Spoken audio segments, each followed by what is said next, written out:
जय हिंद दोस्तों। Steno made easy पर आपका स्वागत है। स्टार्ट करते हैं एक नया डिक्टेशन 90 वर्ड प्रति मिनट की स्पीड से। Ready start. भूजल को कई बार अदृश्य स्रोत की संज्ञा दी जाती है। यह सब लोगों की जरूरत भी है। यह अधिकांशता निःशुल्क है और उनको आसानी से उपलब्ध है जिनके पास इसे निकालने के साधन मौजूद हैं। यह नहरों, आर्द्र प्रदेशों और जंगलों जैसे महत्वपूर्ण पारिस्थितिकी तंत्र की बुनियाद के तौर पर भी काम करता है।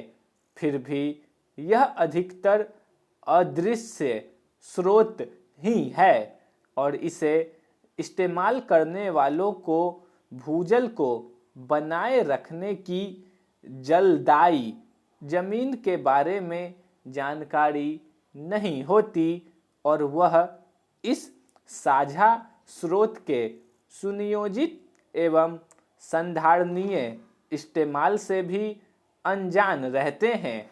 भारत में विश्व में सबसे अधिक भूजल का इस्तेमाल होता है। समूचे विश्व के 1/4 स्रोत का इस्तेमाल हमारे यहाँ होता है।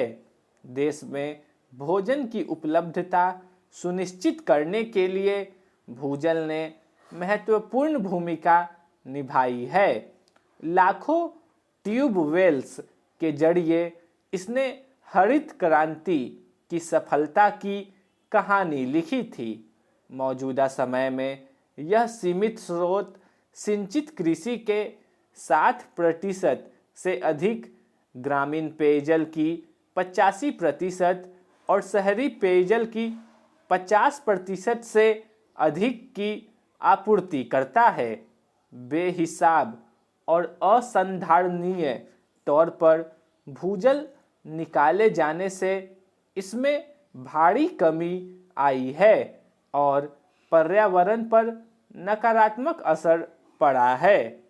शुद्ध पेयजल की कमी से स्वास्थ्य पर विपरीत असर के कारण रोजगार का भारी नुकसान हुआ और लोगों को प्रवासित भी होना पड़ा है।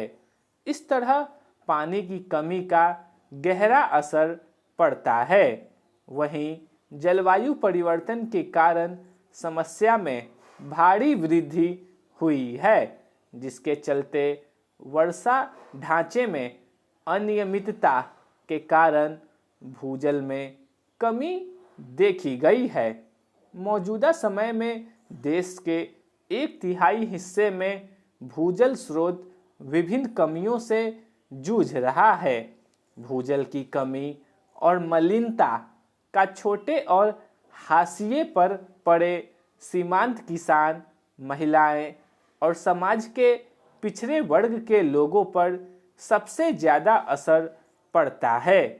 केंद्रीय जल आयोग की 2019 में प्रकाशित रिपोर्ट के अनुसार भारत में उपयोगी जल की मात्रा प्रति वर्ष 1122 अरब क्यूबिक मीटर्स तक रहती है और इस उपलब्धता में देश और काल के अनुसार अंतर होता है। वर्ष 2025 और 2050 में देश भर में भूजल की व्यापक जरूरत को विभिन्न परिदृश्यों के अनुसार इस मात्रा को क्रमशः 843 और 1180 BCM आंका गया है। इसका अर्थ हुआ कि यदि हम मौजूदा जल की प्रत्येक बूंद का संरक्षण करें तो भी 2050 में हम ज़रूरत से पीछे होंगे। इसके लिए हमें मांग पक्ष पर अधिकाधिक ध्यान देना होगा।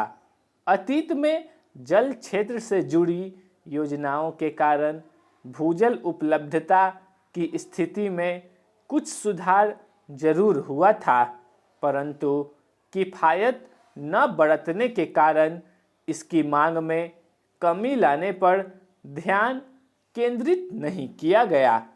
इन योजनाओं में आंशिक या न के बराबर सामुदायिक दखल के कारण ऊपर से नीचे तक कमी रही। स्टॉप।